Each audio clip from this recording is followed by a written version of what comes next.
discussion of what we're seeing. But then I want to ask you a question about the signs of the times, more in the nature of our democracy. So to begin, on the economy, you walked through how strong the economy was on the day this president was inaugurated. And 2 months later, the challenges of a volatile stock market, the challenges of rising prices, the challenges of declining consumer confidence, the challenges of predictions that there might be slow growth or even a recession. We will have a vote on the Senate floor tomorrow about Canadian tariffs, based on a resolution that I've introduced that we will have a vote on. You talked at length about those tariffs and the effect that they have on Americans, as Mr. President and others. As I've traveled around my Commonwealth, my farmers and my small businesses, they've seen it before. They saw it in Trump term 1. They know how dangerous it will be. They don't want to pay more for groceries. They don't want to pay more for building supplies. Farmers don't want to pay more for fertilizer. My shipyards don't want to pay more for aluminum and steel. They were promised that they would pay less, not pay more. They don't want to be part of a campaign to demonize a nation that has been a friend of the United States and stood side by side with us in every war since the War of 1812. They don't want to be part of a juvenile assertion by this president that that sovereign nation is the 51st state. They don't want to be part of a name-calling effort to call the prime minister of a sovereign nation governor. They're trying to read the signs of the times. Why is this administration that came in with such a strong economic hand doing so much so quickly to both hurt us economically, but also to tarnish a relationship that has stood the test of time with an ally? The president often says that his goal is America first. We would all agree as members of this body in America first, but we would all passionately disagree with America alone. What is America alone gonna get us? What will we turn to? Who will we turn to when the allies that we've spent decades building relationships with now feel pushed aside? Yesterday, China announced that they were going to be working with Japan and Korea on a free trade zone, possibly to respond to U.S. tariffs. Other nations are having to engage in hedging behaviors because they thought we were friends, and now they doubt that reality anymore. And so as you look at the signs of these economic times, and then I'll get to a second question about the signs of the times in our democracy, how are we to understand this? And more importantly, how are we best to rectify it? How can we stand up for our families and reduce their burdens, not increase them? How can we stand shoulder to shoulder with linked arms with our allies to face off against adversaries? Reflect on the signs of the times and point us in the right direction. Please, question mark. I appreciate that. I'm going to try to keep it short, but I want to reminisce with you about something that, do you remember in Trump's first term that he used a national security waiver to put tariffs on Canada then? Yes, yes. And my citizens really remember it because they suffered. Yes. But do you remember, we had a Foreign Relations Committee meeting, and a leader, I don't want to embarrass the leader, but a leader from Canada came, it was a woman, and she sat there. It was a bipartisan group together. You do remember this? Yes, I do. So she sat there, and then she started very slowly going back to the War of 1812 and marched through Canadian-American history. I confess I have a degree in history, but I didn't know all this history. But these amazing stories of Canadian sacrifice to stand next to Americans, to die next to Americans, to fight for America, to join our artists, our cultural communities, our arts, our agricultural communities, all the things we've done in hand to make both of our nations stronger and more prosperous. And then she looked at us and said, and then your president, in a sense, calls us a national security threat. Yep.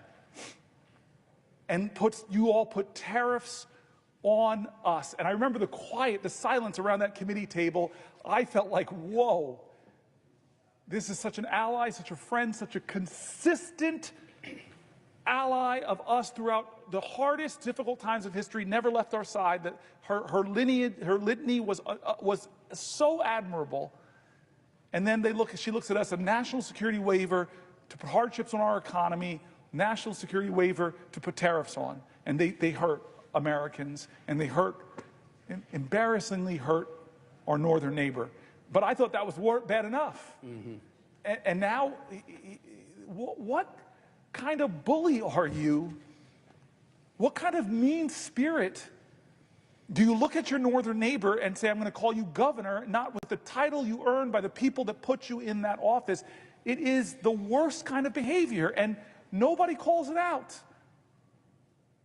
Of our Republican colleagues, not enough of them call it out, I should say. So we are in, as I read in that article, in an economic crisis, and I question, how long will we wait until more of us join in a chorus and saying enough is enough? I don't know the answers. I don't know how we can stop him, but I know we did in the first term. We pushed back on him successfully on his attempts to try to take health care away from tens of millions of Americans, and we can do it again, but more people have to do things differently. They have to do, like we've been talking all day, and I'll turn to my colleague again, as John Lewis called us, get in good trouble, necessary trouble, heal the soul of America. We have to do more and follow the examples of our forefathers and foremothers who never gave up, with conviction and determination, with an indefatigable spirit, unyielding grace. They continued time and time again, pushing back and bending the arc. It's our turn. What are we going to do? All of us have to answer that question. But I know part of the answer is we have to do more. Will you yield? Will the senator yield for another question? I yield for a question, but I will retain while retaining the floor. This is a question about the signs of the times in our democracy. We will celebrate 250 years of American democracy in 2026. And I want it to be a celebration, not a coronation, not a requiem, not a wake, but a celebration. A week ago Sunday, 250 years ago, Patrick Henry stood on the floor of Henrico Parish, now known as St. John's Episcopal Church on Churchill in Richmond, at a moment of decision where people were challenged to understand the signs of the times, at a moment of tyranny. And he asked the immortal question, and I almost view your vigil as asking the same question about where we would stand in such a moment. And there were different forks in the road, a phrase that has attained some meaning recently. And Patrick Henry said, as for me, give me liberty or give me death. You're giving a liberty speech, my colleague. You're giving a liberty speech as the nation begins to think about 250 years of democracy. The opposite of liberty, that which Henry was fighting against, was tyranny. I am one that believes that we should mark anniversaries. We shouldn't just act steady state like this country was ordained and will just go on forever regardless. We're coming up on 250 years of American democracy, and there is a live question about its continued existence that this generation is grappling with. Henry gave that speech at St. John's Church, and a few months later, July 4, 1776, the U.S. declared its independence from England. And our history in this new chapter began. And at various points along the way, during the 1850s, say, or during the 1950s, generations just like ours have had to grapple with the question of whether the experiment will continue or not. Some of our national symbols have some unusual aspects to them that point to this experiment. We have a national anthem that ends with a question, not an assertion, not a declaration, but whether the flag will still stand over the home of the free and the land of the brave, question mark. The state flag that Virginia adopted on July 5, 1776 is a most unusual flag. It has a woman representing Roman virtue, standing astride a deposed tyrant whose crown is knocked off, who is holding a broken chain in his hand that he's laying on the ground.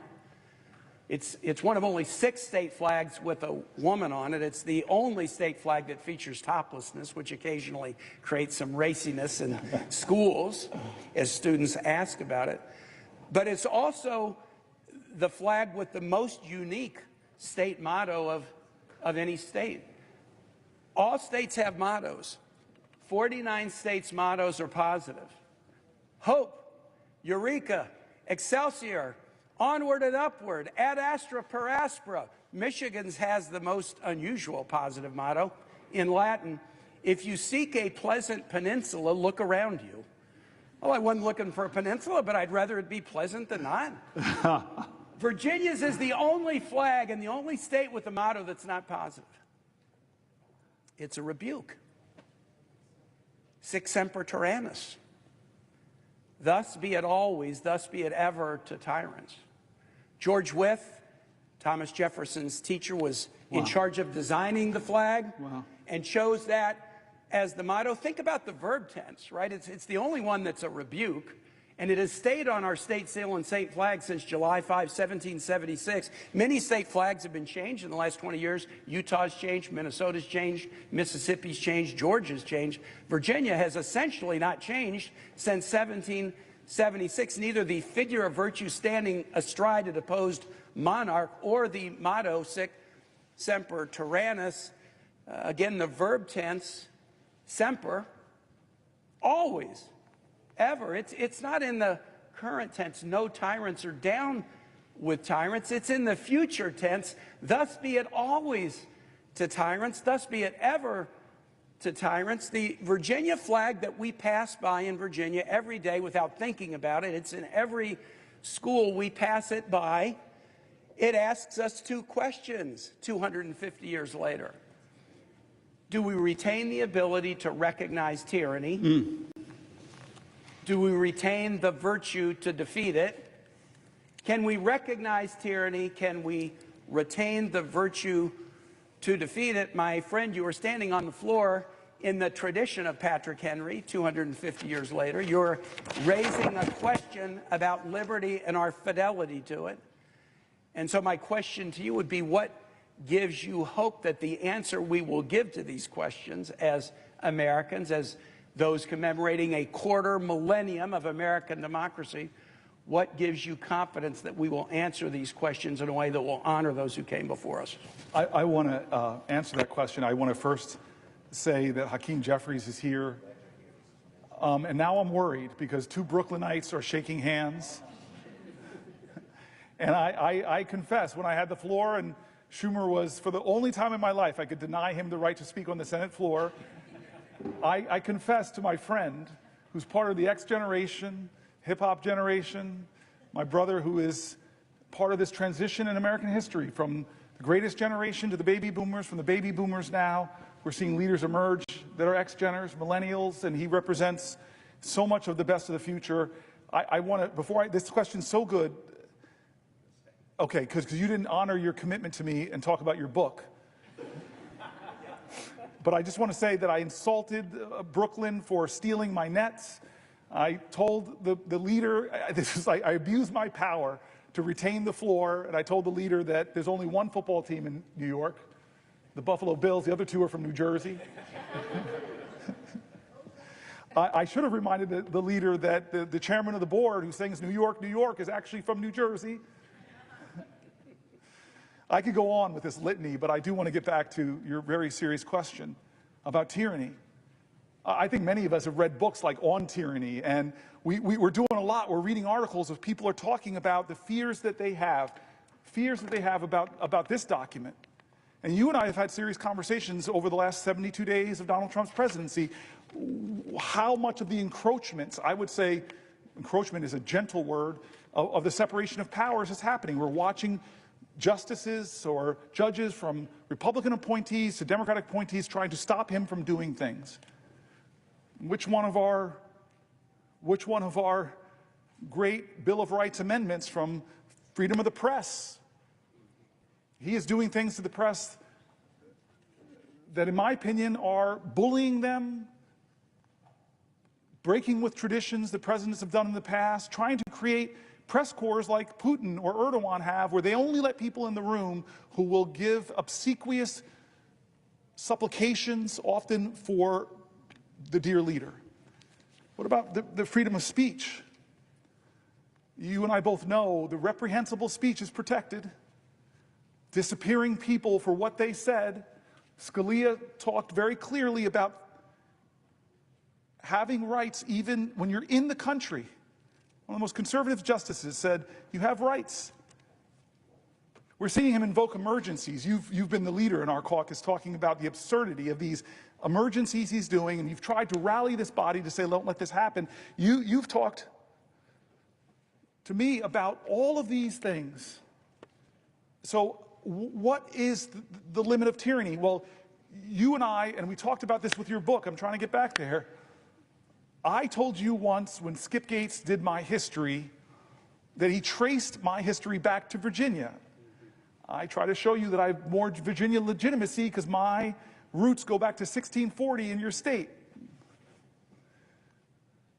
The Stampers came over, following down, then Henrietta Stamper, who my mom still talks about as a relative, John Stamper, and the chart that Skip Gates gave me, the only thing he could say about John Stamper, the mother of Henrietta Stamper, was slave woman. Born Henrietta Stamper, they called her on her documents mulatto, and Stamper fought for her ownership because it would later come out that that was his child. And these are the traditions in my family. It's really amazing what Skip Gates did, and showed me that I'm the direct descendant of slaves and slave owners. I'm the direct descendant of a Confederate soldier that was captured in retreat. I'm a direct descendant of Native Americans and people that fought in the Creek Wars to kill Native Americans. And this traditions in our country, I draw upon all of them. I'm proud of all, and they speak to us. They speak to the complicated history of America. But perhaps one of the best things I got about this complicated history was a visit to my office by, I don't know if I told the leader this. I'm sorry, I'm going to return to this question, but I think I know how busy the leader is. So I will, if the leader asks me a question, I will, if he asks if I'll yield for a question. Yes, will the senator yield for a question? I yield for a question while retaining the floor. Now, before I ask my question, what a tour de force. You are amazing. You have, it's not only the amount of time that you have spent here on the floor, what strength, but the brilliance of your indictment of this awful administration that is so destroying our democracy, that is taking so much away from working people in the middle class, and at the same time, all for tax cuts for the billionaires. You're amazing. We salute you. America salutes you. All eyes are on you. You're incredible. Now, here is my question that is related to what our Republican friends are trying to do to all the things that you were so opposed. So are you aware that while you were here on the floor today, Senate Republicans are declaring that using the current policy baseline is up to Lindsey Graham, not the parliamentarian? I believe that this is going nuclear, and it shows how hell-bent they are on giving tax breaks to the rich, even if it goes nuclear, even if it violates all the norms that they have had, even if it breaks all the promises they have made. Do you agree with me that this is just a move that is so against what the traditions of the Senate have been about, but not just the traditions of the Senate? Fairness, decency, ability to debate issues fairly. They're afraid to debate them. They're afraid to defend tax cuts for billionaires. They're afraid to admit they're taking away Medicaid from so many Americans. And so they come up with this nuclear option, showing that they don't care anymore about norms, about rules, and even about going nuclear, which the leader, the Republican leader, and all of them said, oh, no, they're not going to do that. Well, now they say they're going to do it. What does the senator think? Does he agree with me that it's going nuclear? Does he agree with me that is a nasty, vicious, and self-seeking for the billionaires, which is what they're doing, way of proceeding? Chuck, I'm not 100% right now, and you just hit me with stunning news that I can't even think about how to respond right now. I'm stunned by that. I wish, if you want to ask me a question, it has to be a question. I wish you would explain it a little bit more, because what you're basically saying to me is that we're not going to go through the parliamentarian, that this is a gimmick that is going to be done to try to break really with the Byrd rule requirements of reconciliation. I'm using Senate speak, and I don't think we should use that. So what they're going to try to say is obscure the impact of the reconciliation. They're going to obscure this, the incredible tax cuts, the cost of trillions of dollars to our economy, blowing up our debt. So-called fiscal hawks are going to blow it up. I'm stunned by this news. So if asking the senator, the great Senator Booker, a question. I yield for a question while retaining the floor. Does he agree that this is just a blow to the people of America, and it shows that the folks the people on the other side are only interested not in playing decent, not in playing fair, not in being honest with the American people, but taking money out of the pockets of working people and the middle class and putting it in the hands of billionaires? Is that something that this country should just countenance because it does so much harm to the country and does it not show what our colleagues are really like and what they're after? Yes, the answer to those questions is yes, but I just want to more say it's the further breaking of the Senate in a severe way. It's breaking of the Senate. Every time you break the Senate like that, to do another big nuclear option thing, the next time around, when the pendulum swings, I've been here for 12 years, I've watched it swing back and forth, there's no going back now. Would the senator yield for another question? I yield for a question while retaining the floor. Does the senator remember that when this was done in the past, McConnell said they would regret it, and they'll regret it sooner than they think? Does the senator agree that that applies to the Republicans? They will regret it, and they will regret it sooner than they think. I hate to answer the question this way, but America will regret this day. American people will regret this day. All of us will regret this. All of us will. I hate to bring the senator bad news, but I'm asking him a question. Yes. And I needed his answer, given how eloquent he has been about what America should be and what America should not be. And so I yield the floor to the senator. You cannot yield the floor because I have the floor, sir. Yes. I retain the floor. This is one of the few times in my life I'll ever get to tell Chuck Schumer what the rules are here. I just want to get back to you, and maybe there's a better way to get to you by sharing a story I don't think I've ever told you. It was a few years ago with one of Biden's last State of the Union speeches, and we all had to vote on the floor about an hour before the speech, and then we would come back here and assemble to do this extraordinary walk through history. And so days before that, I was with the leader, Hakeem, and I was with some other people in the Oval Office with the president, and the president had put his arm around me as we finished the meeting and said, "Hey, Cory." I'm like, "Yes, Mr. President. I got a big speech coming up." And I said, "I know, Mr. President." And he goes, "I'm going to go to Camp David and work on it." And I said, "Okay, Mr. President." he goes, can I call you if I need some help? And I said, yeah, right, Mr. President, sure. And that was it. The weekend, he didn't call me for help with his speech. And we came here and did that vote an hour before. And then I like walking out that door.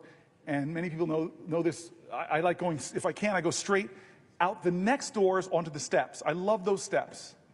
Maybe because I watched Schoolhouse Rock as a kid, and that's where Mr. Bill, I'm just a Bill.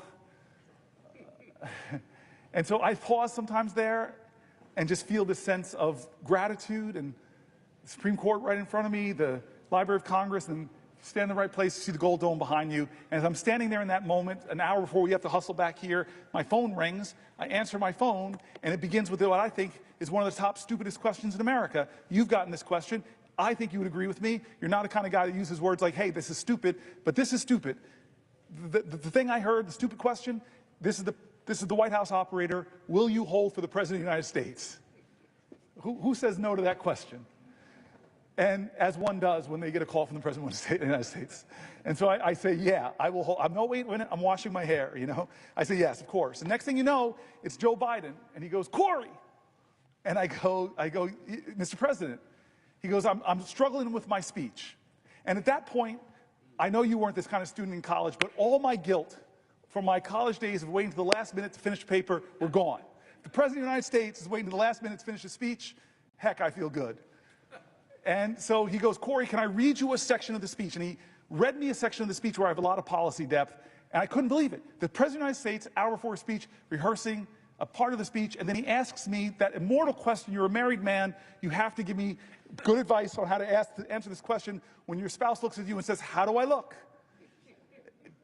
You're torn between two things, right? Maybe to tell the truth or tell your spouse what they want to hear. Tell me what you answer with. You can't do it now because I have the floor. And so I take a moment. Am I going to tell the president what I really think of the section, or am I going to just say, yes, Mr. Leader? So I decided, he called me up hour before speech. He must really want my advice, and I gave some hard input. Turn this dial down more, turn this one to whatever. And he said, okay, Cory. Abruptly, he's gone. I go home to the office, back to the office. I tell my chief of staff, I just got a call from the President of the United States. He asked for help with a speech. What a crazy life moment while I stood on the steps like the Bill. I'm just a Bill. Anyway, we get back here, and it's a wonderful moment in the Senate. I don't know if anybody has the privilege of seeing what we do. We all gaggle around those doors. We talk to each other. People think we always fight and yell. That's not the case. Democrat, Republican merge into this ball of senatorial humanity, and then those doors open. I love it. Because you walk out. You walk past Thune's office, which used to be the Library of Congress. You walk past the old Senate chamber, where some of the greatest debates in American history and violence on that Senate floor, with the caning of Sumner. You walk through the dome, the statue by an 18-year-old woman named Reams of Lincoln, the suffrage leaders, Martin Luther King, presidents, extraordinary presidents. Then you walk past where the old house used to meet. And you love this, I love this, those little gold plates on the floor where presidents had their desks, exactly where the presidents have their desks. Most people go in right under Junipero Serra, California's statue. Under that cross is Lincoln's gold plank, people that were in the House and served in the presidency. That's not my favorite one, though. It's John Quincy Adams. Why? You know this. The only person in American history ever, it'll probably never happen again, where somebody went from the presidency and came back to the House, ran for a House seat, worked at that spot where that desk was till he collapsed, was carried off the floor. He would soon later die. Amazing. Maybe a future president will. Maybe Obama's going to get, and I got to run for House. Then you get into that old chamber. And we sit down, we find our seats. And that great moment, I don't care if you're a Republican or Democrat, when that person walks in and says, the President of the United States of America, I still get that feeling. Joe Biden comes in, and I think he sets a record for the longest it would take to get from those doors all the way down. Everybody he's talking to, Marjorie Taylor Greene, what's up? He's just touching everybody. He gets up there, he gives a speech. Now, you know that this is an aerobic event. You stand up, you sit down, you stand up, you sit down. You got to get your squats in when you're doing it. Get the exercise for a little while. Well, this part of the speech he called me on is, and I'm sitting down, and I hear my input in the speech. I don't know if you all noticed it, my colleagues, but I was the first person to stand up for that section. And I was looking at shots. Get up, man. This is the best speech ever given. It was amazing. I go home, I'm kind of buzzing about the whole experience, and then I'm lying in bed, and I unfortunately have my phone on my nightstand. It goes off, and I see a number I don't recognize. I open it up, and it says, Senator Booker, this is John Meacham, the great historian. Thank you for helping the President of the United States with his speech. You made more of a difference than you'll ever know. And my first thought was, how do I print this out? How do you print out a text? So he gave me his cell phone number, and now I'm going to troll him. I'm going to keep calling him until this historian comes to my office, and finally he relents, and he comes. And now this steps into your domain, my brilliant friend of history. I express worry, fear, concern, demagoguery in our land, rising of tribalism. I dump on him. I'm normally a prisoner of hope. I'm normally a purveyor of finding your joy, even in the toughest of times. And he listens for a while, and then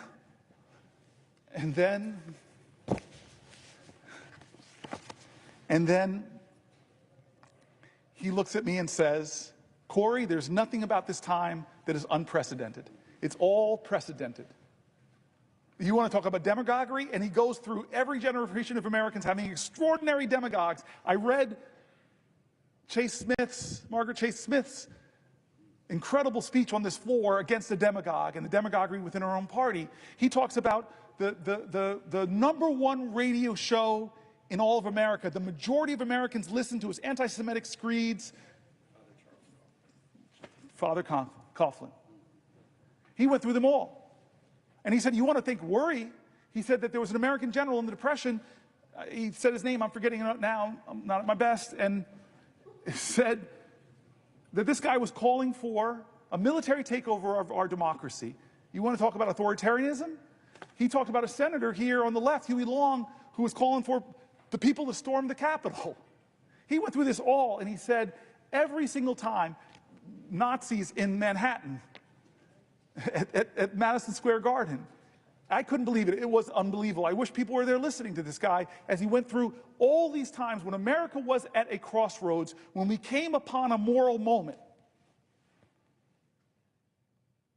And he said, what happened, how we chose the right path, when people were trashing this document or treading on it or undermining it, when demagogues rose to the highest points of popularity in our land, how did we stop it? Well, he looked at me with some sympathy and said, not you guys, not a senator. It was that the better majority of American people said enough. They chose to define the soul of our country. He gave that phraseology to our president. And he said the soul of America is not the people in office, it is the everyday citizens who choose the better angels of their nature, who choose right over wrong, who recognize a moral moment and know that they have to stand up and bend the arc of the moral universe, or more importantly, steer the ship of our state out of the troubled waters into the clear, open sea. I rose here, and I've gotten into lots of questions with my colleagues, but I rose hoping to read more and more of the stories as many Americans as I could in during the night. My friend Chris Murphy and I read a lot of them. You know me well, my friend. You know the truth of all of us in this place. You know the truth of everybody. We're all mountain ranges. We all have peaks and we all have valleys. You, my friend, have seen my valleys, me at my worst. I've failed as a leader at times, or at least come up short from my own personal expectations. You've seen me at some of my better moments. I know we have obligations. I know people are right to be upset or demanding of us right now. Please help us. What are you doing in the face of people that might make it so that we might not have elections, or might make it so that we do break things in this government that can never be fixed? As one of the speakers that came into our caucus, the people that wrote the book, How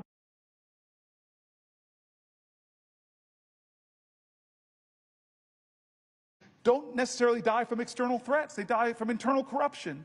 Look, think of the Roman Empire. Think of the Soviet Empire, crumbled from its own corruption, failure to live up to its promises and ideals. We are at this moment. I am here to tell you, America, to tell my friends and colleagues and anybody who cares to listen to a senator from New Jersey that we are at that moment. We're past that moment. Every day things are happening. The 72 days of this administration, God, if there's not enough to upset you, to ignite you, to realize that maybe you and your family are not getting hurt, but other Americans are, our veterans are, our seniors are. We've told their stories here over these last 21 hours, 22 hours. We've told their stories. People are getting hurt. People are afraid. People are worried. And people I don't even agree with are getting disappeared. Law firms that I've known for my entire career, are being forced to kowtow to this president. Universities that should be the bastions of free speech, free thought, free enterprise, intellectual research, academic research, scientific research, are getting torn up by cutting indirect costs. I read stories of PhD programs that are virtually being canceled from the best scientific minds, not being able to build the state-of-the-art labs. The country that has led humanity in scientific invention is taking a blow. And Fareed Zakaria, I read his article here, and he's saying that China is doubling down on investments on the universities as this president is cutting them, unless, of course, you come to the leader and make all these commitments, meet all of these demands. There should be enough already. It should be enough already. And so this is that moment John Meacham told me about. I want us to try in the Senate. I know my colleagues. I see Tammy Bowles. I see Chris Murphy. I see Angela Alsmos. I love you guys. I've served side by side with you. I know your passion. I've heard your anger. I've heard your fear. I've heard how you want to fight for this country. But we are not enough. We can do demonstrations. We can do demands. We can try to do things differently. In fact, we must. I will definitely yield to Tammy Baldwin, my friend and my colleague. To another question. Thank you very much. I don't have that much gas in the tank, but hold on, let me say it right. I yield for a question while retaining the floor. So noted. Thank you. Senator, since you have taken the floor, which I suppose is nearly a full day now, there have been new breaking news of mass firings. Perhaps others have come to the floor to talk about it, but you were just talking about how great democracies are shredded, sometimes from within. Look, one of the pieces of breaking news today was the mass firing of our nation's public health agency within it. Today it was reported that the Health and Human Services Department began firing up to 10,000 more people. It's more than the previous firings, including researchers, scientists, support staff, and senior leaders. These are people who are doing work to keep our children safe from preventable illnesses, and researchers who are searching for cures and treatments for diseases that plague our families, like cancer and diabetes and Alzheimer's. And look, we can all agree that government could be and should be more efficient. But here is where I disagree with the unelected Elon Musk and people like our president. People stopping the spread of measles. Yes. Researchers finding cures for Alzheimer's disease are not waste, fraud, or abuse. The slash and burn that is being led by Elon Musk's Doge will make Americans less healthy, less safe. And Elon Musk's Doge and Donald Trump are callously ripping away treatments, cures from millions of Americans suffering from Alzheimer's disease, cancer, ALS, and other devastating diseases. Behind these cures are, of course, workers And they are some of our nation's brightest and best and most devoted. They keep our nation healthy and our economies running. But this administration is not respecting their work, their mission. And I have to point out the why. What is the why to all of their actions? Today announced that they're starting that slashing of 10,000 workers within the Department of Health and Human Services. By the way, with more in store, because last week they announced an reorganization that would result in 20,000 people losing their jobs. But what is the why? Ripping the rug out from under cancer and Alzheimer's disease and ALS patients is all in service of finding the money that Elon Musk and Donald Trump need to cut taxes for themselves and billionaires like them. And yes, big corporate tax breaks. They are cutting cancer cures for corporate tax breaks. Senator Booker, these cuts to health and human services are going to crush families in Wisconsin, whether it be people not having hope for a cure for a disease, or to the workers who are doing this groundbreaking research all across the United States who are going to be fired. In New Jersey, what will these firings mean for the people who you represent? I'm so grateful for the question, because that's what we said we were here about. We're here to try to elevate the voices of people affected by what they're doing to our government. And frankly, as they cut the Department of Education completely, or the Consumer Finance Protection Bureau, they're getting rid of agencies that were created by Congress, and many people are right to believe that it can't be eliminated without congressional action. And we were talking before with people here that the majority, the biggest plurality of people being laid off from all of these departments are our veterans. And again, I'm going to be back in New Jersey this weekend. I'm going to try to be at a rally, a town hall. I know everywhere I go in my state, I'm going to hear from people who are rightfully angry, who are rightfully afraid, who are affected by this, who are fearful of what's to come. These are such important human emotions. But the question then is going to be for all of us, and I know people will be questioning me, what are we going to do? What can I do? What are you going to do, Senator? And so I don't have a brilliant response. I don't have some prescient idea that we are going to be able to change the course of this, but I know we're going to fight. And I want to be honest with you, I wasn't sure we could stop Donald Trump when he tried to take down the ACA. I just wasn't sure. I really wasn't. I did not know how that would end. People gasped. Do you remember that in this room? I remember that. People gasped. We did not know. It was really, this room usually has very predictable actions. That's why I'm still standing here, because I didn't want the predictable. I didn't want business as usual to happen.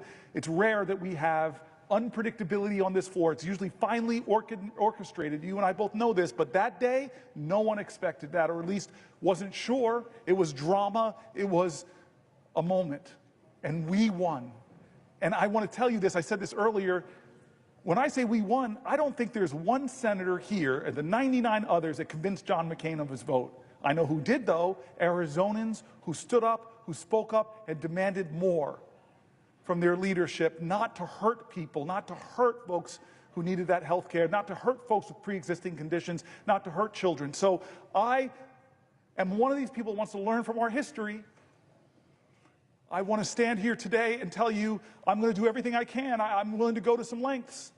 But I am inadequate. You are inadequate. We're senators with all of this power, but in this democracy, the power of the people is greater than the people in power. This is a moral moment that more Americans need to stand up and say enough is enough. I'm sorry. The civil rights movement wasn't won because of just a few black folks who stood up and were really articulate. No, they called to the conscience of this country, and the country responded.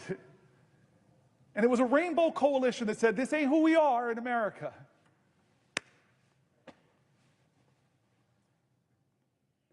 So I know New Jerseyans are hurting. I know I've been to your state. I love your state. I love sitting side by. We had some fun in your state together. We've saw young artists, business people. You are this person that says this word over and over again, more than any Republican or Democrat, buy American, and created so many jobs in your state. We were in some packed restaurant. People packed, not to see me as a special guest, but to listen to your story. You are a trailblazer too in this Senate. You are doing things that our founders did not expect, and you know that. And you want to stand up. I heard you in our caucus. I heard you in the Schumer's leadership meeting, standing up for people that are most marginalized, most looked down on, most talked about. I hear you, Tammy. Will the senator respond to another question? I won't respond to a question. I'm going to read this for the 75th time. I will yield for a question while retaining the floor. Thank you, Senator Booker. You just talked about your visit to Wisconsin. You've had many. But there was one that you're talking about that I remember really well and really fondly. I had the privilege of hosting you and showing you what our state had to offer. Yes. Something that I likely bragged about then, like I often do, is that the Badger State is known for making things. While I know you don't indulge in all of the things that we do make, because of course we have our iconic products like Yes. beer and brats and cheese, but we also build motorcycles and big industrial ships and engines that power our Navy and so much more. People will give a ship. That's right. Make one too. Yes. Build them. And of course, behind it all is our workers, as you were just talking about. And whether they are in a marsh harvesting cranberries, we're number one in cranberry production. We're in the top country. 5 in New Jersey. I know, but we're number one. Not that I'm competitive here. Or whether we're on a foundry floor or whether that worker is on an assembly line, workers are what make our economy go round. And so naturally, they are the ones we should be prioritizing in all of our policy. But that's not what this administration is doing. They are going to get a slap across the face when the administration slaps across the board tariffs and gets us into a trade war. Yes. And it's going to be these workers who pay the price. And Wisconsinites are really worried about what we're going to see this week. They worry about their businesses. You met so many of them when I hosted you. Their livelihoods, their communities. They're worried because we have all been here before. Wisconsin was one of the hardest hit states by retaliatory tariffs last time Donald Trump started a trade war. During Donald Trump's last trade war, American farmers lost $27 billion in export sales. And according to further records, the state's economy lost more than $3 billion worth of product sales, product exports. And our manufacturing economy in Wisconsin, well, we lost about $26 billion in exports. And you know what? The exports that Wisconsin manufacturers make is supported by more than 460,000 jobs. And our agricultural economy is supported by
seen on this system, because we recognize that education allows us to change the world. Last Friday, Secretary McMahon shut yet another critical lifeline off to our states and our schools, canceling extensions that the department had previously granted to states to draw down their COVID relief money. States like Maryland originally got extensions to finish spending the remainder of these critical dollars on long-term projects, like teacher recruitment, tutoring, and other services for students. We know in particular Anne Arundel Public Schools brought Chromebooks for students with their funds, but Maryland still has a remaining ESSER balance of nearly $150 million. $150 million, that's on top of the millions that have already been clawed back, frozen, or withheld from the state by this administration. These are funds that districts like ours from all across the country were using for school construction projects and mental health supports for students. This administration is refusing to acknowledge the lasting effects of the pandemic on our nation's students, cruelly stripping educational opportunities from our students and leaving our states and our districts on the hook. So let me be clear that these are dollars that Congress authorized, dollars that have already been allocated, dollars that have already been earmarked by Maryland and our local districts for projects that will help all of our students. Our schools planned and committed these funds in good faith, in good faith. Our states have acted in good faith, and this administration is acting in bad faith, pulling the rug out from underneath them, blowing a hole in their education budgets. Our governor had this to say, and I quote, "The clawback of these previously committed funds would place an undue burden on our school systems and undermine our collective efforts to strengthen education across the state." And this is only the latest attack on public education by this administration, the latest attack on our schools and our students, the latest attack on our teachers. And we saw this administration attack HBCUs by freezing funds for the 1890 School Scholars Program, which provides tuition for students at our land-grant institutions. We saw this administration and Secretary McMahon slash teacher training grants, which help prepare our educators to serve our communities. We saw this administration proposing to move the student loan program to the Small Business Administration, threatening students' access to aid and the promise of higher education. We saw this secretary and this administration lay off half of the staff at the Department of Education several weeks ago, firing over 1,300 staffers. And I want to talk for a minute about who the department fired. And by the way, these are people who are not incompetent. These are people who are not DEI. These are professionals, well-educated. The administration fired civil servants at the department's Office of Civil Rights and shuttered Office of Civil Rights regional offices, including the regional office that handles discrimination cases. And I want to make really clear, and I want the American people to hear this, that what decimating the Department of Education and the Office for Civil Rights means, it means that attorneys who intervene when schools ignore complaints from students who are repeatedly called racial slurs or who are subjected to hateful speech or imagery like swastikas on campus.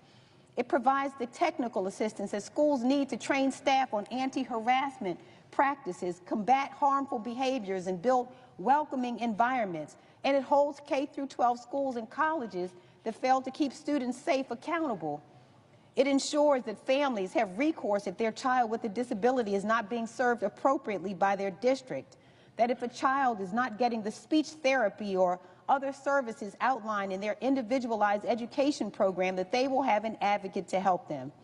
And at the time that this administration took over, there were over 270 open Office for Civil Rights cases impacting 1.3 million students in my state alone. Without enough OCR staff to do the job, investigators' caseloads will grow to an untenable level. So we spoke to some of the lawyers that work in the division that serves Maryland schools, and all of these patriotic civil servants, all they want to do is to do their jobs. They want to combat discrimination in our schools. They want to ensure that every child has the opportunity to learn in a safe environment, and these civil servants don't know that that mission is possible, as they and so many of their colleagues are ruthlessly fired by this administration. These cuts are catastrophic. I dare say that they, like so many other decisions by this administration, are wicked. And so, Senator Booker, here is my question. What are you hearing from families in the state of New Jersey as this administration dismantles the Department of Education and slashes opportunities for students and families? I'm so grateful for the question from my friend, and that's the centering that we've been trying to do, which is what are families in New Jersey and around America thinking? As you said, the Department of Education, and we read that earlier today, it doesn't dictate or educational policy to states, but it does do a lot to do funding for special needs kids in the states. And so I'm already hearing from parents of kids with special needs and what the impact it will have if those resources are cut. Everything from the programs that help young people afford college, to programs that I've worked with people that help schools afford advanced scientific equipment so the bright minds, the geniuses of our state and the country can have the equipment they need. This administration is cutting things that are hurting families, and we are hearing from them. We're hearing from veterans, we're hearing from the elderly, we're hearing from people that are taking care of the elderly, we're hearing from people who run our hospitals, we're hearing from people that run our universities and who talk about the science funding and the cutting of PhDs. We're hearing from people who rely on Medicare and Medicaid, who rely on Social Security. We're hearing from people that are appalled that their nation bullies smaller nations like Canada or Greenland. We're hearing from people that are shocked at what they're doing to the most vulnerable people who come to our nation, who have American children, who have American spouse, or being disappeared off of our streets, that have no criminal record. We're hearing from people that don't think it's right that a president should have a meme coin that allows him to enrich himself, to hawk his power and position for even greater wealth. And so I've done everything I can, and I'm going to do more. I've still got a little gas in the tank to elevate those voices. Will the senator yield for a question? Before I yield, because I just keep wanting to exercise this power that I might have for a little while longer, and exercise it over a man that I have a real chip on my shoulder. He's a senator from Arizona. Yeah, he's been a military fighter pilot. He's been an astronaut, has been out of this world. But what ticks me off, sir, I've said nice things about everybody else, but I'm not saying them about you, sir. Because when I go home to New Jersey and I walk through my airport, I was a Newark mayor, my airport, I see your big bald head up in big picture of you saying New Jersey Hall of Fame. Mark Kelly. Who the heck am I? You're the senator from Arizona, but yeah, you're right, okay. You're this great, celebrated military veteran and astronaut who grew up in New Jersey, who went to high school in West Orange, whose parents were cops. And so you have the accolades in my state, and I am proud of that. I'm proud I get to serve with you. I still have the floor. Stop trying to speak. Well, There's rules in this place. Don't make me think the parliamentarian or the presiding officer. Thank you, sir. Thank you, sir. Senator, my apologies for the big With giant... that kind of deference, I now will yield for a question while retaining the floor. My apologies for my giant mug at Newark Airport, where I Overshadow me, literally. As Senator Booker knows, I did grow up in the state of New Jersey. And growing up in New Jersey, I came from a very working class family. My family didn't have a lot of money. My dad was a cop. He was a union member. From my earliest days of remembering my mom going to work, she started out as a waitress. And I remember those days after working these night shifts at these banquets, how tired she was. She would work some long hours. And then she became a secretary, but she also would work as a waitress at the same time. And this was just to make ends meet. Eventually, my mother decided that she wanted to become a police officer like my dad. But this was New Jersey in the 1970s. And for a woman to become a cop, it was really, really hard. It was practically unprecedented. And my mom had to take a written test and then a physical fitness test. And the physical fitness test, it was designed for men. And part of this test required that my mom climb over this 7-foot 2-inch wall. Now, my mother was all of about 4 feet 13 inches tall. And to help my mom out in passing this test, my dad built a replica of this wall made out of a door between 2 pine trees in our backyard. He didn't tell her he made it an inch higher at 7'3". And I'd watch my mom go out there after dinner every night and try to get over this thing. And initially, she couldn't reach the top. And when she finally could, she would usually just fall off into the dirt. But my mom, she wasn't one to give up. And eventually, she was able to get over this thing. But it took her a long time. But she practiced for months. And when she finally took this test, instead of getting over in the required 9 seconds, she got over in 4.5, much faster than almost all the men. And my mom became one of the first female police officers in northern New Jersey. And she kept that job for a long time until eventually she was injured. And by the way, it was the union that protected her rights after being injured on the job. But I remember how this job changed our lives economically. Both of my parents having good paying union jobs. It meant more money coming in the door, more money for our family, more money to play sports. It was part of what allowed my brother and me to chase our American dream, to serve in the United States Navy and eventually both of us as astronauts at NASA. And we were able to do that because our parents worked hard and they sacrificed for us. And because of the support we had, including some really good public schools. That's harder today for a lot of families, including the school part, by the way. I hear from so many folks in Arizona who feel like they're working harder and harder, and they just are not getting ahead. The cost of groceries and gas and housing, especially housing, makes these folks feel like they're just running in place. It shouldn't be that way. And Elon Musk and Donald Trump, they are making it worse.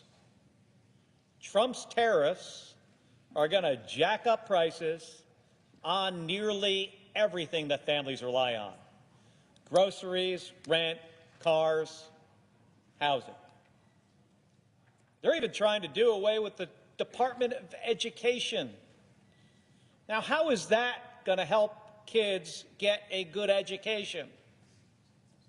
And if they're successful, their plan to gut Medicaid in order to pay for a giant tax cut for rich people, it's going to be even tougher for hardworking Americans, hardworking New Jerseyans and Arizonans to get ahead and achieve their American dream.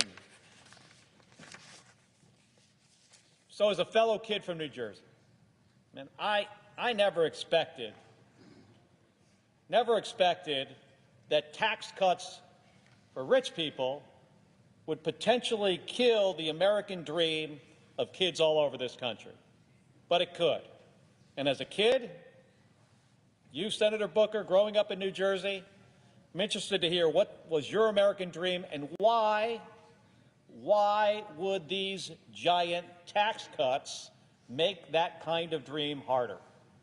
I appreciate the New Jersey Hall of Fame member, the only one in the United States Senate, and I appreciate his question. I appreciate the service of his parents out there every day putting their heart and soul in serving the community in a dangerous job where you often see people at their worst I said this earlier. James Baldwin said, children are never good at listening to their elders, but they never fail to imitate them. You are living up to the example your parents set in so many ways. And then you go and pull something off that really makes me jealous is you're one of the guys in the Senate that probably most married up. We're both Jersey boys. We both grew up there in grade schools and high schools. We both know those teachers that did so much for us. They coached sports. They taught us. I'm going back for a funeral for a great man in New Jersey named Ed Kohler this weekend, who was one of the greater influences in my life in high school. And you know how much people invested themselves. I remember learning Little League from a guy that would come back from working at a gas station, a parent of another kid. I still remember his big, thick hands teaching us how to hold the bat. And this guy's working a job at a gas station and rushes home to teach his kid Little League, but treated me, only black kid, like one of his own kids. Special communities, special heritage, a special culture that we share, this Jersey culture. We got the chip on our shoulders, we're tough, we're strong, we're proud. And a lot of New Jersey's watching. Thousands of letters and emails and phone calls from all over New Jersey. Andy, Kim, and I are hearing from so many people, and they're afraid, they're angry, they're worried. They don't understand why they're going after our Social Security programs, cutting benefits by cutting so many employees and cutting the service people get. They don't understand why they're seeing veterans being laid off from their government jobs. They don't understand why Social Security is being called a Ponzi scheme. The President of the United States is making up lies. They don't understand why veterans and Medicaid and Medicare, there's so many things that are making people worried, and I'm hearing their letters, and they're praying that we stop some of these things, like $880 billion worth of it. And the question is why? Why are we doing this? We're doing this, and they're saying it, is to extend or make permanent the Trump tax cuts. The overwhelming disproportionate benefit went to the wealthiest amongst us and the wealthy corporations. So Trump's economy in the first 72 days is pretty bad because of his reckless, chaotic behavior. Prices are up. Inflation is up. The stock market had its worst quarter in 2-3 years. Consumer confidence is down. And now we're going to see tariffs tomorrow, which are going to further drive up prices, create more chaos. Trump squandered the progress we were making on the economy. He tanked the market. He jacked up prices. Is it any surprise that Americans are feeling more pessimistic, as I said, with consumer confidence going down? And what's his first major legislative push? This is what we're talking about, my colleague, my friend, my fellow New Jerseyans. His first big legislative push in this body is not to help families. No plan to lower costs. That's what he said he would do. Is his first legislation coming here about lowering costs? No. Is it any relief for seniors? Is it some big idea like we did to lower prescription drug costs? No, that's not what he's doing. Is his first priority helping our veterans? No.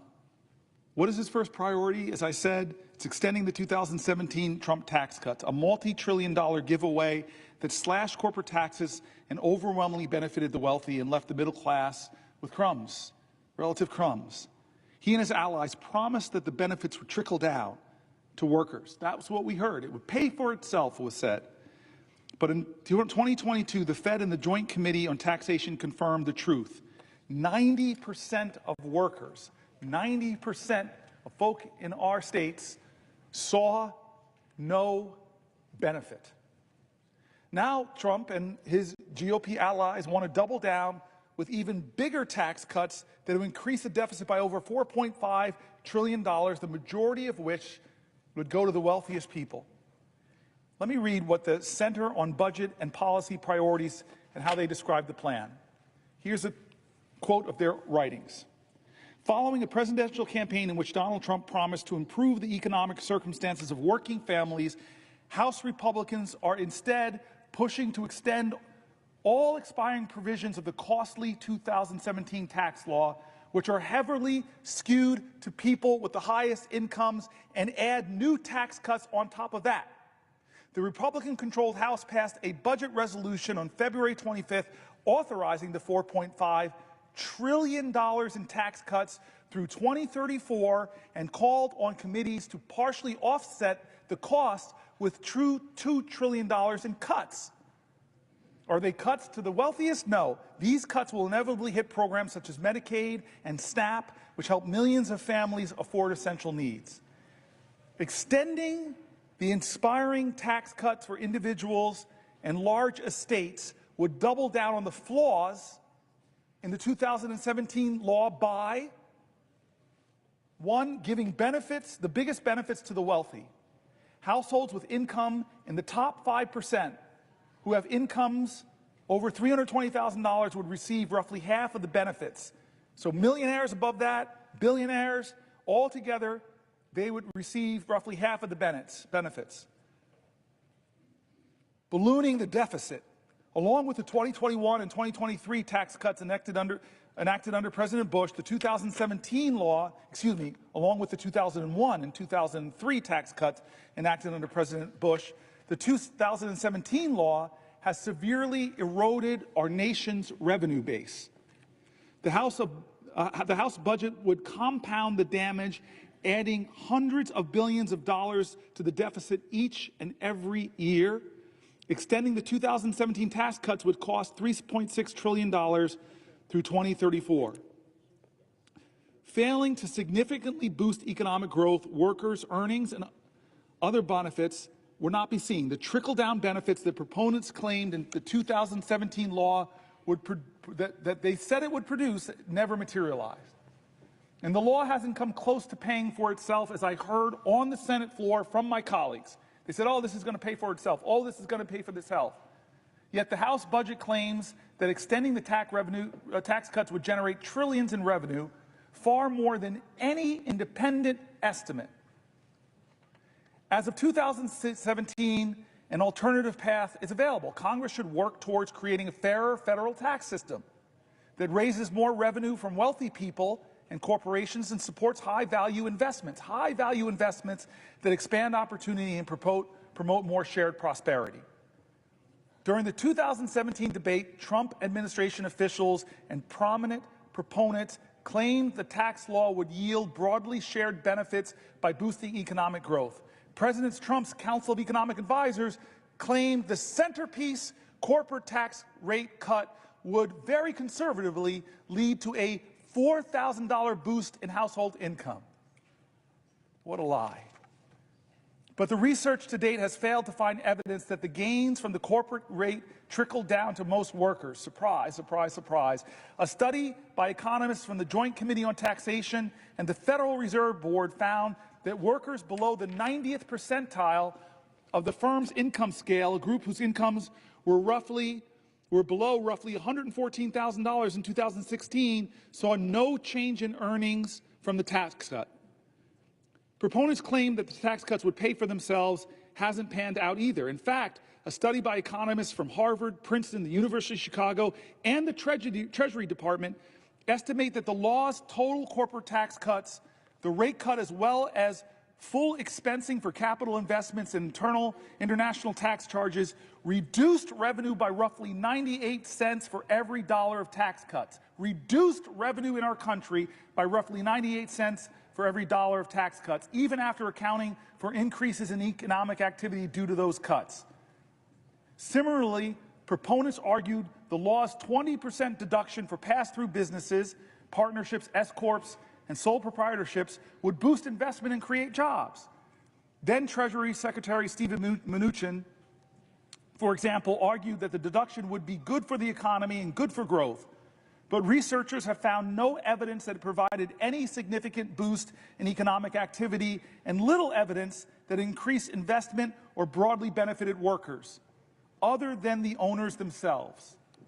Despite the underwhelming performance, the House Republican budget resolution assumes that in enacting a $4.5 trillion in new or extended tax cuts will produce enough additional economic growth to generate an extra $2.6 trillion in revenue through 2035. They think it's going to offset the tax cuts. The Committee for a Responsible Federal Budget has derided this claim as fantasy math, noting that it is many times greater than even the most optimistic independent estimate. They lied to us, or at least just put out really expansive hope in the past, and none of it came true. Fool me once, shame on you. Fool the American people twice, well, we should not let it happen. This idea in this country that if you make the wealthiest more wealthy by giving them more tax cuts and deny services to our veterans, deny health care to our seniors, cut Social Security benefits, cut scientific research, cut programs that protect people's safety and security, that is going to somehow help our nation to prosper as a whole. You're kidding yourselves. We have the evidence. We have the analysis. And this is the crazy thing. As I heard from Chuck Schumer, the Republicans are now trying to hide the true cost of their billionaire tax cuts with accounting gimmicks. The New York Times interviewed budget experts from across the political spectrum to shed light on the Republicans' trickery. And this is the article I want to read. I know some people have questions. I want to read this article because Schumer shook me.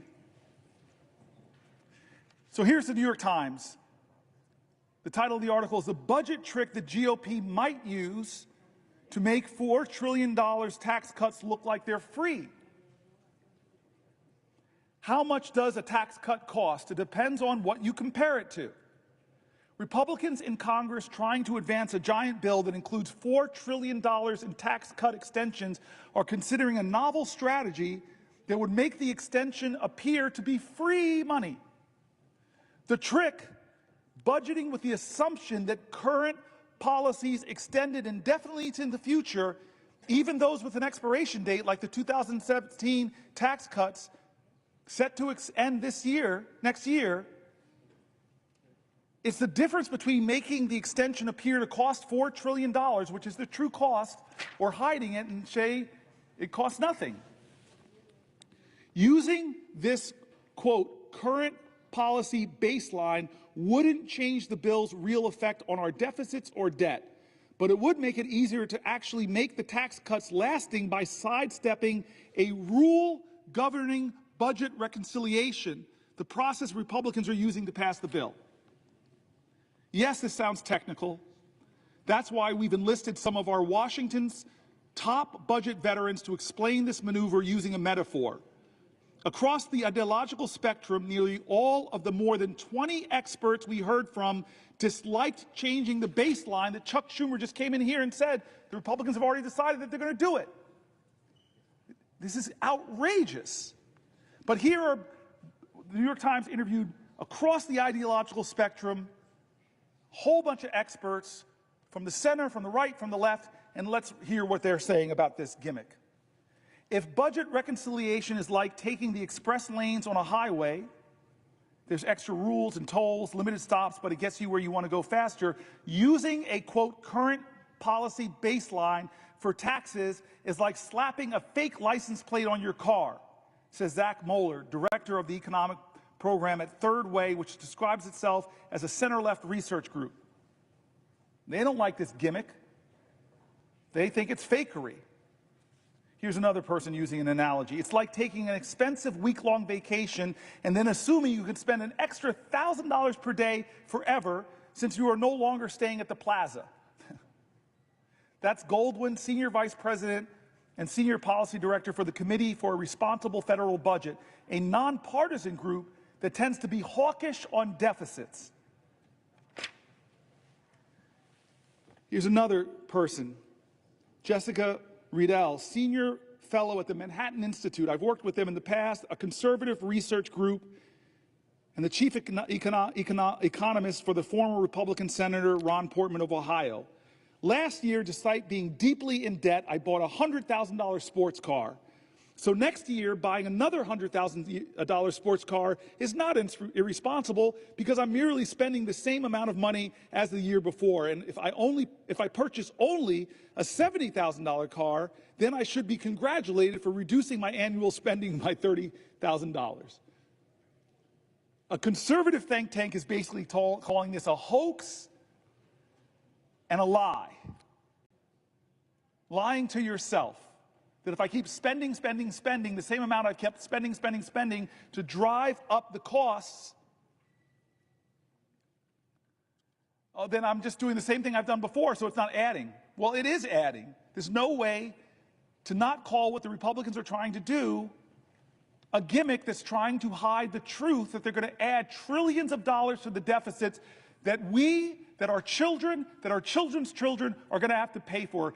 The debt payments alone to service the debt are going to be bigger than any of the programs we think we should be investing in, like science research or education or affordable child care or lowering prescription drug costs or expanding the child tax credit, things that we know if we invest in, we'll get some returns. But no, what they're investing in is bigger tax cuts for the wealthiest. Conservatives, independents, left-leaning folks all come to the same conclusion.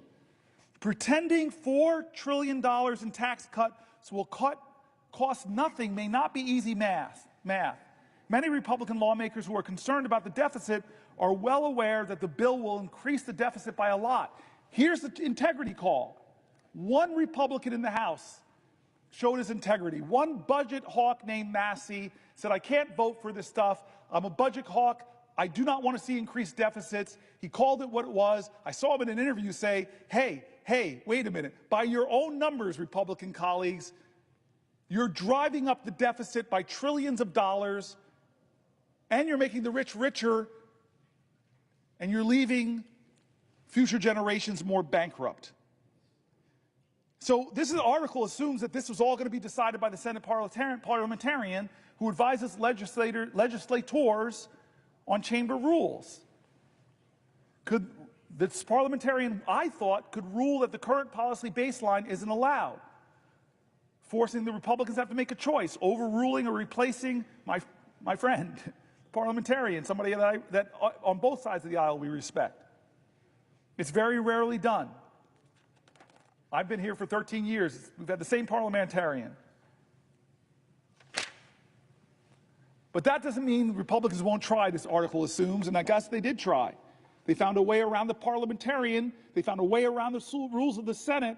They found a way around the ideals of reconciliation and the Byrd rule. They are deciding that the way we're going to do this is break the Senate and make up our own rules. This is how they're going to get a bill through that gives $1 trillion of tax cuts to the wealthiest in our country who are doing very well. Let's not hate on other Americans. I celebrate success. God bless you. But you don't need tax cuts, especially not that are going to be given to you on the backs of the poor, on the backs of our elders, on the backs of our children, on the backs of expectant mothers, on the backs of my mom's, your mom's Social Security. What does it say about our values and our priorities to allow that to happen? Who are we, America, if you don't think this is a moral moment where the character of our country is being tested?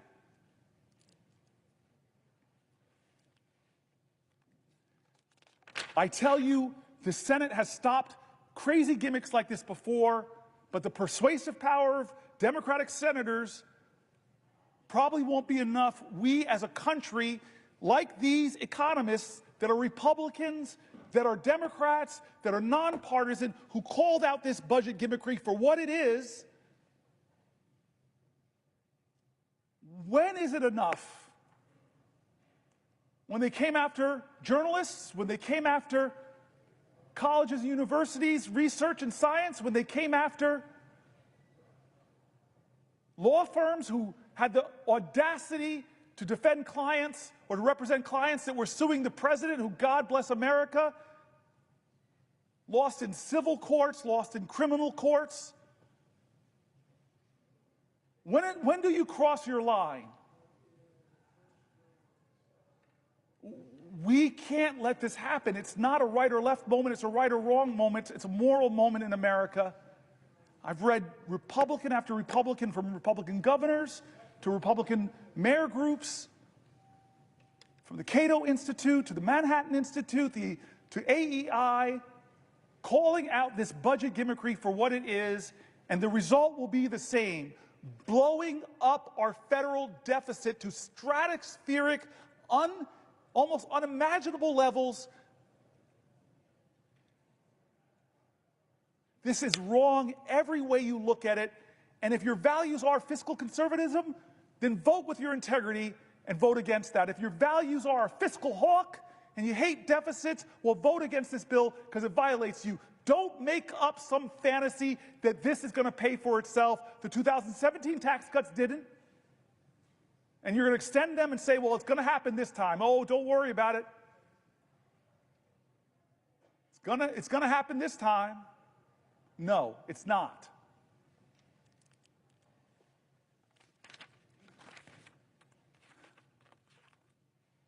Here's an article. Donald Trump built a national debt so big that it'll weigh down the economy for years. One of President Trump's lesser-known but profoundly damaging legacies will be the explosive rise in the national debt that occurred on his watch. The financial burden that he's inflicted on our government will wreak havoc for decades, saddling our kids and grandkids with debt. The national debt has risen by almost $7.8 trillion during Trump's term in office. That's nearly twice as much as what Americans owe in student loans, car loans, credit cards, and every other type of debt other than mortgages combined, according to the Federal Reserve Bank. It amounts to about $23,500 in new federal debt for every person in the country. Every person, $23,500. The growth in the annual deficit under Trump ranks as the third biggest increase relative to the size of the economy of any U.S. presidential administration, according to the calculation by a leading Washington budget maven, Eugene Sterleel, I'm pronouncing the name wrong, co-founder of the Urban Brookings tax policy. And unlike George W. Bush and Abraham Lincoln, who oversaw the larger relative increases in deficits, Trump did not launch 2 foreign conflicts or have to pay for a civil war. In peace times, he's number 3. Not the reason you want to be like Lincoln. Economists agree that we needed massive deficit spending during COVID-19 crisis to ward off an economic cataclysm. But federal finances under Trump had become dire even before the pandemic. That happened even though the economy was booming and unemployment was at historically low levels. By the Trump administration's own description, the pre-pandemic national debt level was already a crisis and, quote, a grave threat to our nation. The combination of Trump's 2017 tax cut and the lack of any serious spending restraint helped both the deficit and the debt soar. So when the once-in-a-lifetime viral disaster slammed our country and we threw more than $1 trillion into COVID-19 related stimulus, there was no longer any margin for error. Our national debt has reached immense levels relative to our economy, nearly as high as it was during the end of World War II. But unlike 75 years ago, the massive financial overhang from Medicare and Social Security will make it dramatically more difficult to dig ourselves out. Falling deeper into debt is the opposite of what Falling deeper into the red is the opposite of what Trump, the self-styled king of debt, said would happen if he became president. In a March 31st, 2016 interview with Bob Woodward and Robert Costa of the Washington Post, Trump said he could pay down the national debt, then about $19 trillion. This is President Trump's promise back then, over a period of 8 years, by renegotiating trade deals and spurring economic growth. God, this man breaks his promises over and over. After he took office, Trump predicted that economic growth created by his 2017 tax cut, combined with the proceeds from the tariffs he imposed in 2017 on a wide range of goods from numerous countries would help eliminate the budget deficit and let the United States begin to pay down its debt. On July 17, 2018, he told Sean Hannity of Fox News, "We have $21 trillion in debt. When the 2017 tax cut really kicks in, we'll start paying off the debt like it's water." That's Trump on Fox News. Lying. 9 days later, he tweeted, quote, "Because of tariffs, we will be able to start paying down large amounts of the $21 trillion in debt that has been accumulated, much by the Obama administration." The guy can't help blaming Obama. That's not how it played out. Nothing he said came true.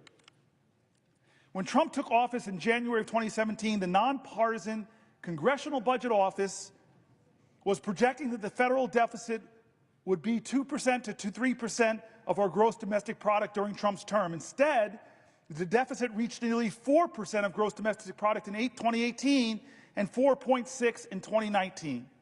There were multiple culprits.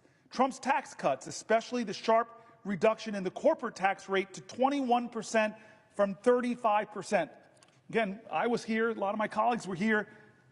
The big business groups were coming in asking for 25% from 35%. And Trump said, "Nah, you're asking me for 25, I'm going to give you 21%. Cut your taxes even more." It took a big bite out of federal revenue. The CBO estimated in 2018 that the tax cut would increase deficits by about $1.9 trillion over 11 years. Meanwhile, Trump's claim, I wish the author wrote Trump's lie, but he says Trump's claim that increased revenue from the tariffs would help eliminate or at least reduce our national debt hasn't panned out. Surprise, surprise. In 2018, Trump's administration began hiking tariffs on aluminum, steel, and many other products, launching what became a global trade war with China, the European Union, and other countries. The tariffs did bring in additional revenue. In the fiscal year 2019, they netted about $71 billion, up about $36 billion from President Barack Obama's last year in office. But although $36 billion is a lot of money, it's less than 1/750th of the national debt. That's $36 billion could have covered a bit more than 3 weeks, just 3 weeks of the interest on the national debt. That is, had the Trump administration not unilaterally decided to send a chunk of the tariff revenue to farmers affected by his horrible trade wars. Businesses that struggled as a result of the tariffs also paid fewer taxes, offsetting some of their increased tariff revenue. By early 2019, national debt had climbed to $22 trillion. Trump's budget proposal for 2020 called it a grave threat to our economic and societal prosperity. He called his own damage that, and asserted that the U.S. was experiencing a national debt crisis. However, the same budget proposal included substantial growth in the national debt. By the end of 2019, the debt had risen in our country to $23.2 trillion, and more federal officials were sounding the alarm. Not since World War II have we seen deficits during times of low unemployment that are as large as those that we project, nor in the past century has it experienced large deficits for as long as we project, said the CBO. Weeks later, COVID-19 erupted and made the financial situation far worse.